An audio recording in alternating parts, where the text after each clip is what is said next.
The morning sun cast long shadows across the marble floors of the Peterson estate. Michael Peterson stood before the floor-to-ceiling windows of his bedroom, looking out at the manicured gardens that stretched for acres. He should have felt satisfied. He had everything a man could want: a mansion in the hills, luxury cars, a private jet, and a business empire worth billions. Yet lately, something had been eating at him from the inside. His phone buzzed on the nightstand. Another message from his accountant. Michael picked it up and read the text, his jaw tightening. Another $250,000 gone, vanished into thin air. That made $3 million lost in the past 2 months alone, and nobody could explain where the money was going. Michael dressed quickly in one of his custom Italian suits and headed downstairs. His wife, Jennifer, was already at the breakfast table, sipping coffee and scrolling through her tablet. "Morning," she said without looking up. "Morning," Michael replied, pouring himself a cup of black coffee. "I have to meet with Pastor David today." Jennifer finally looked up, her perfectly styled blonde hair catching the light. "Again, that's the third time this week. He says he has important spiritual guidance for me about the money situation." Jennifer set down her tablet. "Michael, maybe you should talk to a financial investigator instead of a pastor. This is a business problem, not a spiritual one." "You don't understand," Michael said, his voice sharp. "Pastor David has a gift. He sees things other people can't see. He's been right about everything so far." "Like what?" Jennifer challenged. "Like when he told me to invest in that tech company last year. We made $2 million in 6 months. That was luck, Michael, or good market research, not divine revelation." Michael slammed his coffee cup down on the marble counter. "Why do you always have to question everything? Pastor David has helped hundreds of people. He's a man of God." Jennifer sighed and went back to her tablet. "Fine, do what you want. You always do anyway." Michael grabbed his car keys and walked out, leaving his coffee untouched. He climbed into his silver Mercedes and drove down the winding driveway, past the iron gates with his family name emblazoned on them in gold letters. The drive to Blessed Hope Megachurch took 40 minutes through morning traffic. The church itself was an impressive structure, a modern building with glass walls and a towering steel cross that could be seen from the highway. Michael had donated $5 million to help build it 3 years ago. He parked in the VIP section near the entrance and walked through the lobby, where several staff members greeted him by name. Pastor David's office was on the top floor, overlooking the main sanctuary. Pastor David Thompson was a man in his early 50s, with silver hair perfectly styled and a smile that showed unnaturally white teeth. He wore an expensive navy suit and a gold watch that caught the light as he stood to greet Michael. "Brother Michael," Pastor David said, arms spread wide. Come in, come in. The Lord told me you'd be here this morning." They shook hands, and Michael sat in one of the leather chairs across from the pastor's massive desk. "I got your message," Michael said. "You said you had a revelation about my financial problems." Pastor David's expression turned serious. He leaned forward, clasping his hands together. "Michael, I've been praying about your situation day and night, and last night the Lord gave me a vision, a powerful vision." "What did you see?" "I saw darkness surrounding your finances, a spiritual darkness like a cloud of evil, and in this darkness I saw a figure, a woman." Michael's heart began to beat faster. A woman who? Pastor David closed his eyes, as if reliving the vision. "The Lord showed me that someone very close to you, someone you trust, is practicing witchcraft. Dark spiritual forces are at work, Michael. This person is cursing your finances, blocking your blessings." "But who? Tell me who it is." Pastor David opened his eyes and looked directly at Michael. "The Lord showed me your mother." Michael felt as if he'd been punched in the stomach. "My mother? That's impossible. She's just an old woman. She goes to church every Sunday." "That's what makes it so dangerous," Pastor David said, his voice dropping to a whisper. "The enemy works through those we least suspect. Think about it, Michael. When did your money problems start?" Michael thought back, about 3 months ago. And what happened 3 months ago? Was there any conflict with your mother? Michael remembered. 3 months ago, his mother had asked him for money to help repair the community center in her old neighborhood. Michael had refused, saying she needed to stop wasting time with poor people and focus on enjoying her retirement. They'd had a heated argument about it. "We had a disagreement," Michael admitted. Pastor David nodded knowingly. "You see, that's when she cursed you. She's jealous of your success, Michael. She wants to bring you down to her level. It's a spirit of poverty and witchcraft." "But she's my mother. She raised me. She worked 3 jobs to put me through college."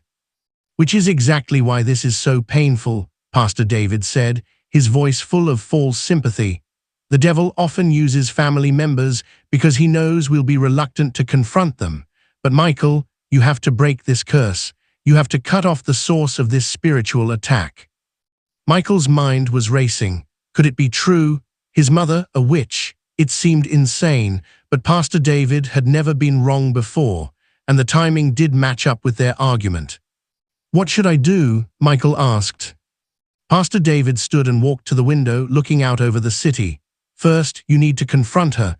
Let her know that you're aware of what she's doing. Sometimes, when witches are exposed, they stop their practices out of shame. Second, you need to cut off all financial support to her. Money is spiritual energy, Michael. If you keep giving her money, you're feeding the curse. Cut her off completely." "Completely," Pastor David said firmly. "And third, you need to publicly rebuke her. Show the spiritual realm that you're not afraid to stand against darkness, even in your own family." Michael felt sick to his stomach, but Pastor David's words had a strange logic to them. If his mother really was behind his financial losses, he couldn't let it continue. He had a wife to think about, a business to protect, employees who depended on him. "I'll do it," Michael said quietly. Pastor David turned from the window and smiled. "Good, very good. The Lord is pleased with your obedience, brother, and to help break this curse, I'm going to pray a special prayer of protection over your finances, but I'll need you to sow a seed of faith. $10,000 should be sufficient." Michael didn't hesitate. He pulled out his checkbook and wrote the check, his hand shaking slightly. Pastor David took it with a satisfied smile and placed his hand on Michael's head.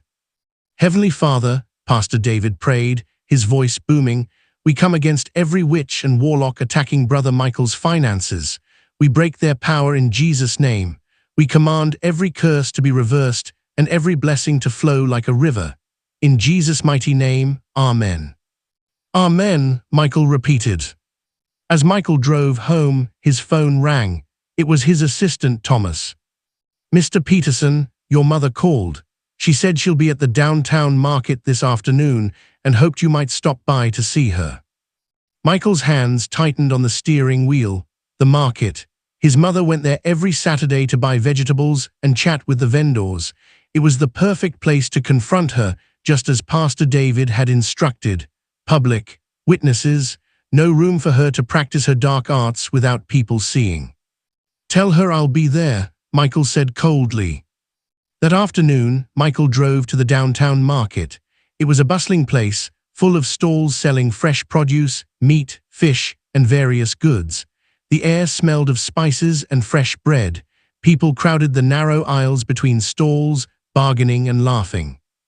Michael spotted his mother at a vegetable stall, examining tomatoes.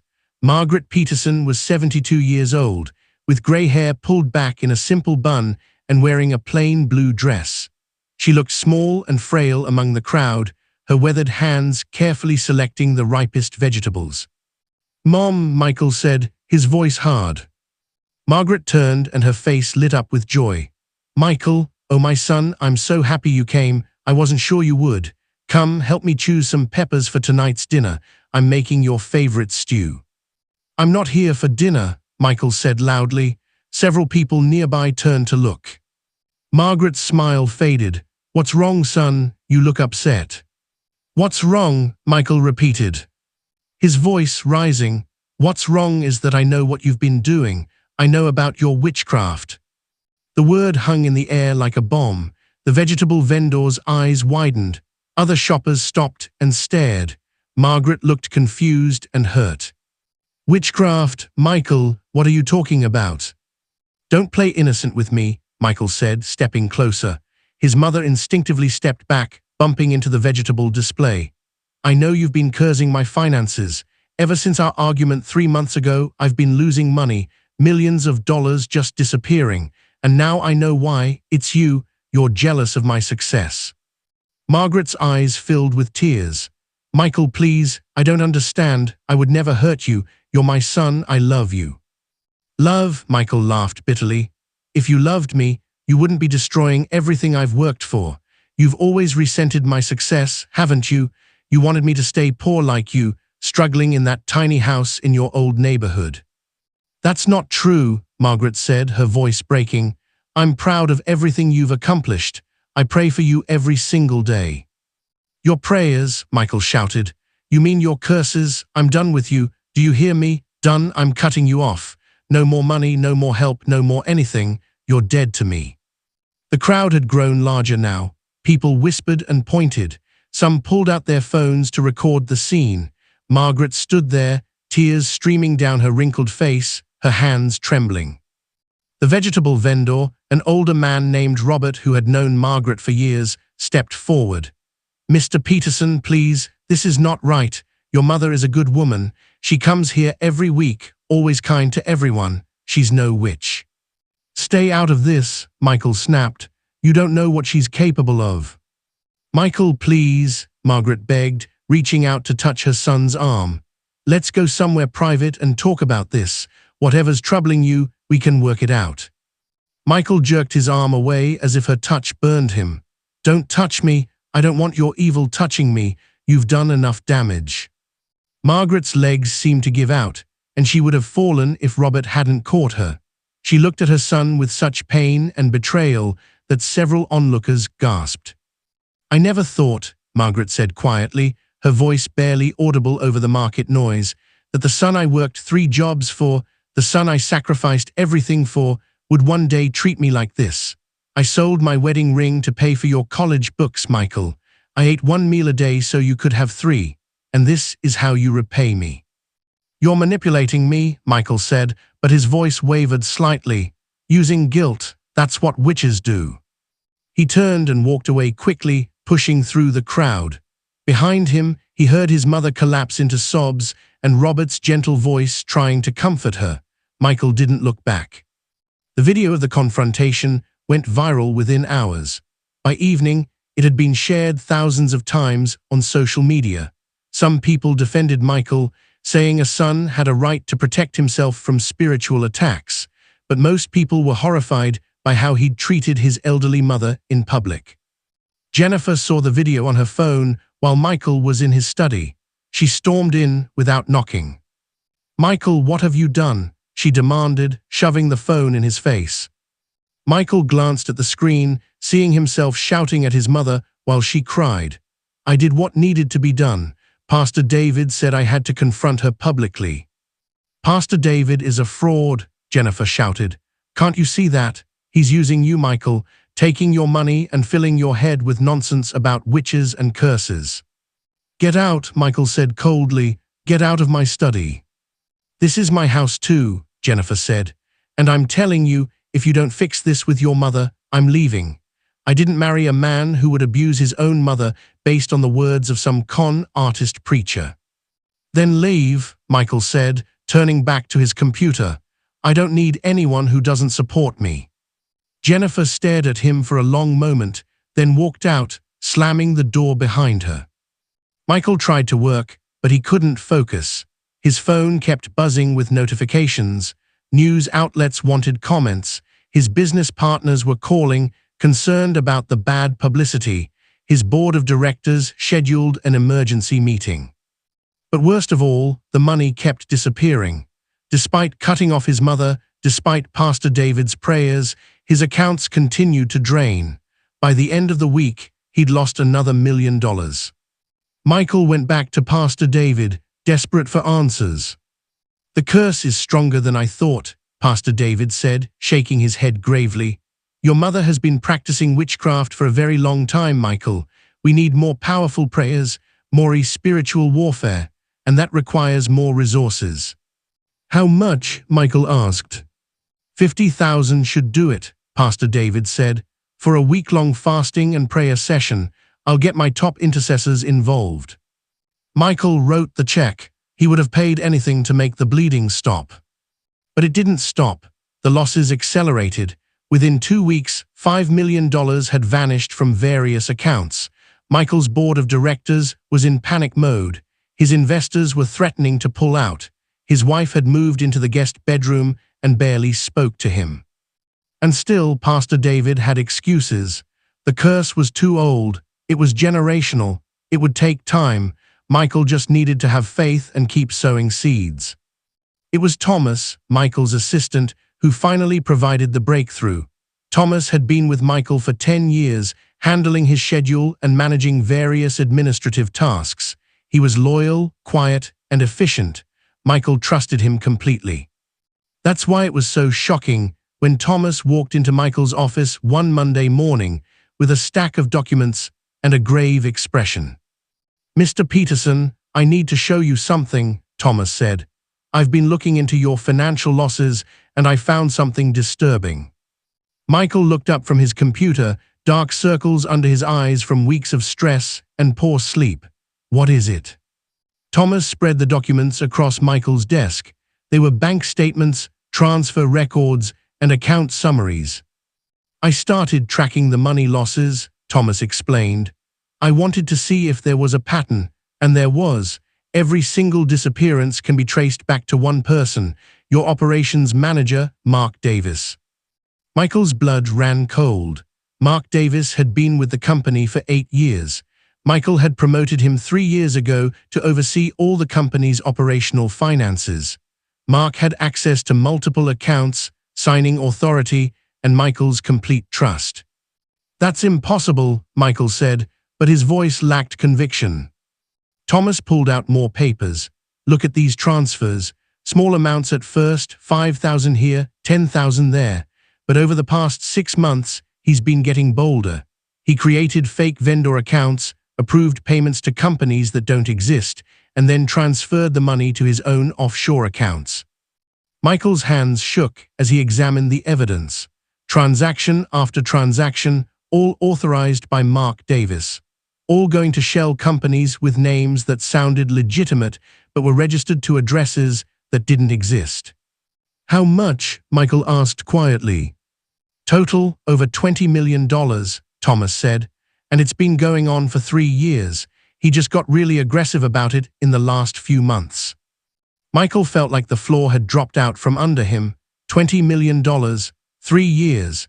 And he'd been so convinced it was his mother's curse that he'd never bothered to look at the actual financial records. He'd trusted Pastor David's spiritual explanation instead of doing basic due diligence. "Where is Mark now?" Michael asked. "He called in sick today," Thomas said, "but I checked, and he bought a plane ticket to Switzerland for tomorrow morning. He's planning to run." Michael grabbed his phone and called his lawyer, then the police. Within 2 hours, detectives arrived at his office to review the evidence. Within 4 hours, they had a warrant for Mark Davis's arrest. They caught him at his home, frantically packing suitcases full of cash and designer clothes. The arrest made the news that evening. Michael Peterson's trusted manager, embezzling $20 million over 3 years. The same Michael Peterson who had publicly humiliated his elderly mother just 2 weeks earlier, accusing her of being a witch. Michael sat in his study, the TV showing footage of Mark Davis being led away in handcuffs. His mother wasn't a witch. She'd never cursed him. The whole time, it had been Mark, stealing from him right under his nose. And he'd been so blinded by Pastor David's manipulation that he'd attacked the one person who had only ever loved him unconditionally. His phone rang. It was Jennifer. "I saw the news," she said quietly. "I know," Michael replied. "I was wrong about everything. Your mother didn't deserve what you did to her, Michael, and I don't know if I can forgive you for believing a charlatan over your own family." "I don't know if I can forgive myself," Michael said. There was a long silence. Finally, Jennifer spoke. What are you going to do? I'm going to make it right, Michael said. I have to try. He hung up and sat in the dark for a long time, thinking. Then he picked up his phone and called his lawyer again. I want to file a lawsuit against Pastor David Thompson and Blessed Hope Megachurch, Michael said. Fraud, manipulation, emotional distress, everything. That's going to be difficult to prove, his lawyer said. Religious freedom protections are strong. He'll claim he was just giving spiritual guidance. I have records of every check I wrote him, Michael said. Hundreds of thousands of dollars over the past 3 months alone, all because he convinced me my mother was a witch. That's fraud, that's exploitation, and I want him to pay. I'll start drawing up the papers, his lawyer said. Michael's next call was to his publicist. I want to hold a press conference. Tomorrow, I need to make a public statement. The press conference was held at noon the next day in the conference room of Michael's office building. Dozens of reporters crowded into the space, cameras flashing. Michael stood at the podium, his wife beside him for support. I'm here to address the video that went viral 2 weeks ago, Michael began, his voice steady but filled with emotion. The video of me verbally attacking my mother in public. I'm here to say that I was completely, utterly wrong. He took a breath, fighting back tears. I was manipulated by someone I trusted, someone who claimed to speak for God. Pastor David Thompson convinced me that my mother was practicing witchcraft and cursing my finances. I believed him because I was desperate and because I wanted an easy answer to my problems. The truth is, my financial losses had nothing to do with curses or witchcraft. They were the result of embezzlement by one of my employees, Mark Davis, who was arrested yesterday. While I was attacking my innocent mother, the real thief was stealing from me right under my nose. Michael's voice cracked. My mother is not a witch. She's the most wonderful, loving, selfless person I've ever known. She sacrificed everything to raise me, worked herself to exhaustion to give me opportunities she never had. And I repaid her by believing lies about her and humiliating her in front of strangers. Tears were now streaming down his face. Mom, if you're watching this, I am so sorry. I don't expect you to forgive me. I don't know if I'll ever forgive myself, but I want you to know that I was wrong, and I'm going to spend the rest of my life trying to make this right. He paused, wiping his eyes. I'm also announcing that I'm filing a lawsuit against Pastor David Thompson for fraud and manipulation. He exploited my vulnerability and took hundreds of thousands of dollars from me while filling my head with dangerous nonsense. If anyone else has been victimized by him, please come forward. Let's make sure he can't hurt anyone else the way he hurt me and my family.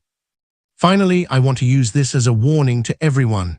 Don't let desperation make you vulnerable to con artists, even if they claim to speak for God. Don't believe accusations without evidence. And above all, don't turn on the people who love you just because someone tells you to. I made all these mistakes, and I'll regret it for the rest of my life. The press conference ended with a flurry of questions, but Michael didn't answer any of them. He and Jennifer left through a side door and got into his car. Where are we going? Jennifer asked. To see my mother, Michael said, if she'll agree to see me. They drove to Margaret's small house in her old neighborhood. It was a modest home on a tree-lined street, nothing like Michael's mansion, but warm and welcoming. Michael had grown up here, in this house where his mother had raised him alone after his father died. He knocked on the door, his heart pounding. For a long moment, nothing happened. Then he heard slow footsteps, and the door opened a crack. Margaret peered out, her eyes red from crying. Mom, Michael said, his voice breaking. Please, I need to talk to you. Margaret looked at him for a long moment, then at Jennifer. Finally, she opened the door wider and stepped aside. Come in. They entered the small living room. Nothing had changed since Michael's childhood. The same worn sofa, the same family photos on the walls, the same crocheted blankets his mother made during winter evenings. Margaret didn't sit down. She stood in the middle of the room, her arms wrapped around herself as if she was cold despite the warm afternoon. I saw your press conference, she said quietly. Mom, I'm so sorry, Michael said, moving toward her. I'm so sorry. I was wrong about everything. You never cursed me. You never hurt me. I was a fool, and I let someone poison my mind against you." "Do you know what hurt the most?" Margaret said, her voice trembling. "It wasn't the accusations. It wasn't even the public humiliation, though that was terrible. It was the look in your eyes when you spoke to me, like you hated me, like I was your enemy instead of your mother." "I didn't hate you," Michael said, tears streaming down his face. "I was confused and scared and desperate, and I listened to the wrong person, but I never hated you. I could never hate you." "I prayed for you every single day," Margaret said. "Even after what you did to me, I still prayed for you. I prayed that you would find the truth. I prayed that God would protect you. And I prayed that somehow my son would come back to me." Michael fell to his knees in front of his mother. "I'm here, Mom. I'm here, and I'm begging you to forgive me. I know I don't deserve it. I know I hurt you in ways I can never take back. But please, please forgive me." Margaret looked down at her son, this man who had been her whole world, who she had poured her life into raising. She saw him as he was now, broken and repentant. But she also saw him as he had been, a little boy with scraped knees running to her for comfort, a teenager nervous about his first day of college, a young man calling her in tears when his business idea failed the first time and she had encouraged him to try again. She reached down and placed her hand on his head, just as she used to do when he was small and scared. "I forgive you, Michael. That's what mothers do. We forgive." Michael wrapped his arms around his mother's waist and sobbed. Jennifer, watching from the doorway, wiped away her own tears. Margaret stroked her son's hair, just as she had done 1,000 times throughout his life. "I forgive you," she repeated, "but you need to learn from this. You need to understand what you did wrong so you never do it again." "I will," Michael promised. "I'll do whatever it takes." Over the following weeks, Michael began the long process of making amends. He gave his mother a substantial monthly allowance and insisted on buying her a new house in a safer neighborhood, though she initially refused. "I don't want your money, Michael," Margaret said. "I never wanted your money, I just wanted my son." "Please, Mom," Michael said, "let me do this, not because I think money can fix what I did, but because I want you to be comfortable. You've earned that 1,000 times over." Eventually, Margaret agreed, though she chose a modest home, not the mansion Michael wanted to buy her. She also made him promise to visit her every Sunday for dinner, and he never missed a single week. The lawsuit against Pastor David Thompson dragged on for months. During the investigation, dozens of other victims came forward with similar stories. Pastor David had been running the same scam for years, convincing vulnerable people that their problems were caused by curses from family members, then charging them huge sums for spiritual warfare prayers that never worked. The church board, once they understood the extent of the fraud, fired Pastor David and cooperated fully with the investigation. He was eventually convicted on multiple counts of fraud and served 3 years in prison. Mark Davis, the embezzling manager, received a much longer sentence, 15 years for theft, fraud, and money laundering. Most of the stolen money was recovered from his offshore accounts and returned to Michael's company. Michael's marriage to Jennifer survived, but it took work. They went to counseling and learned to communicate better. Jennifer made Michael promise to never again make major decisions without consulting her, and he agreed. The story of Michael Peterson became a cautionary tale that was shared in business schools and churches alike. How a successful man could be brought low not by external enemies, but by his own willingness to believe lies about the people who loved him most. 2 years after the market incident, Michael stood once again at a market, but this time it was different. He was helping his mother carry bags of vegetables, just as he used to do as a child. Other shoppers recognized him, and some whispered, but many also smiled and nodded in approval. They'd seen his apology and his efforts to make things right. Robert, the vegetable vendor, approached them. "Mrs. Peterson, Mr. Peterson, good to see you both." "Good to see you too, Robert," Margaret said warmly. Robert looked at Michael. "I have to say, young man, I'm impressed. Not many people would have had the courage to admit they were wrong so publicly and work so hard to fix it." Michael shook his hand. I had a good teacher. My mother taught me that making mistakes is human, but refusing to fix them is unforgivable. They finished shopping and drove back to Margaret's house. As they unloaded the vegetables, Michael's phone rang. It was Thomas. Mr. Peterson, I have the quarterly reports. We are back in the black. Strong profits across all divisions. The company has fully recovered. That's wonderful news, Thomas. Thank you for calling. Michael hung up and smiled at his mother. The company is doing well again. I'm glad, Margaret said, but that's not what makes me proud of you. What makes me proud is the man you've become after all this. You learned humility. You learned to admit when you're wrong. Those lessons are worth more than all the money in the world. I learned them from you, Mom, Michael said, hugging her. Everything good in me I learned from you. That evening, the entire family gathered at Margaret's house for dinner. Michael, Jennifer, and even some cousins and old family friends. The house was filled with laughter and warmth, with the smell of Margaret's famous stew cooking on the stove. During dinner, Michael stood to make a toast. I want to thank all of you for being here. 2 years ago, I was a fool. I had everything but understood nothing. I let a con artist convince me that the person who loved me most was my enemy. I hurt the one person who had sacrificed everything for me. He looked at his mother, who sat at the head of the table, surrounded by people who genuinely loved her. But Mom gave me something I didn't deserve, forgiveness. She showed me what real love looks like. Not the false love of people who want something from you, but the true love of family that endures through everything. So this toast is to my mother, Margaret Peterson, the strongest, wisest, most loving person I know. Mom, thank you for never giving up on me, even when I gave up on you. Thank you for teaching me what really matters in life. And thank you for being my mother. I don't deserve you, but I'm grateful every day that you're mine. Everyone raised their glasses to Margaret. Margaret wiped tears from her eyes and smiled at her son. It had been a long, painful journey, but they had made it through. The bond between mother and son, once broken, had been mended, not perfectly, perhaps. The scars remained, but it was stronger now, tempered by the fire of hardship and the healing power of genuine forgiveness. Later that night, after everyone had gone home, Michael helped his mother wash the dishes. It was a simple, domestic task, but there was something healing about it, working side by side, mother and son, in comfortable silence.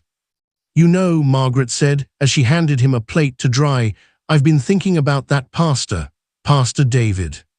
What about him? Michael asked. I pray for him sometimes, Margaret said. I pray that he finds real faith, real redemption, that he stops hurting people and starts helping them. Michael stopped drying the plate and looked at his mother in amazement. After what he did to us, how can you pray for him? Margaret smiled sadly. Because that's what real faith looks like, son, not the kind he was selling with his fake prophecies and his manipulation. Real faith means loving people even when they hurt you. It means forgiving people even when they don't deserve it.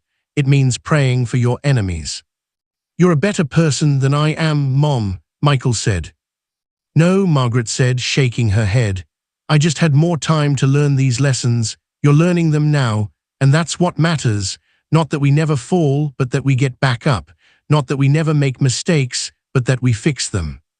They finished the dishes in silence. When the last plate was put away, Margaret kissed her son on the cheek. Thank you for coming back to me, she whispered. Thank you for letting me come back, Michael replied. As Michael drove home that night, he thought about everything that had happened. The money he'd lost to Mark Davis had been recovered, and his business had recovered. The damage to his reputation had healed with time and consistent good behavior.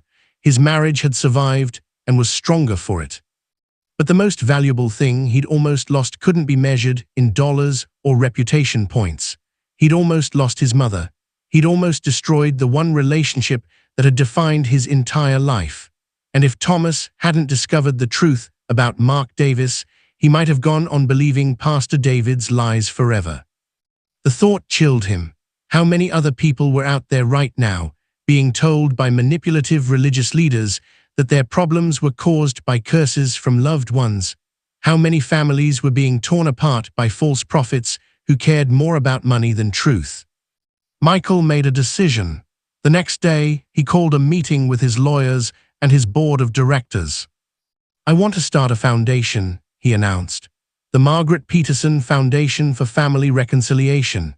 Its mission will be to help families torn apart by religious manipulation, to provide resources for people escaping abusive religious situations, and to educate the public about the signs of spiritual abuse." The board approved the foundation, and Michael donated $10 million to get it started. It wasn't just about money, though. He spoke at conferences, gave interviews, and shared his story wherever he could. He wanted other people to learn from his mistakes without having to make them themselves. 1 year later, the foundation had helped reunite over 200 families. They'd provided counseling, legal assistance, and educational resources to thousands more. Letters poured in from people who had been saved from situations similar to Michael's, people who had recognized the warning signs before it was too late. On the anniversary of the market incident, Michael organized a special event. He rented out the downtown market, the same place where he'd publicly humiliated his mother, but this time it was different. The market was decorated with flowers and banners. A stage had been set up in the center. Hundreds of people attended, former victims of Pastor David, families helped by the foundation, community members, and media. Michael stood on stage with his mother beside him. 2 years ago, in this very spot, I committed one of the worst acts of my life. I verbally attacked my mother, the woman who gave me everything, because I believed lies told to me by a con artist. Today, I want to use this place for something different. Today, I want to celebrate the power of forgiveness and the strength of family bonds. He turned to his mother. "Mom, you had every right to reject me when I came to apologize. You had every right to turn your back on me the way I turned my back on you. But you didn't. You forgave me, and in doing so, you saved my life." "I'm not the one who saved your life," Margaret said, taking the microphone. "You saved your own life when you chose to admit you were wrong, when you chose to seek the truth, and when you chose to make amends. That took courage, Michael, real courage." She turned to address the crowd.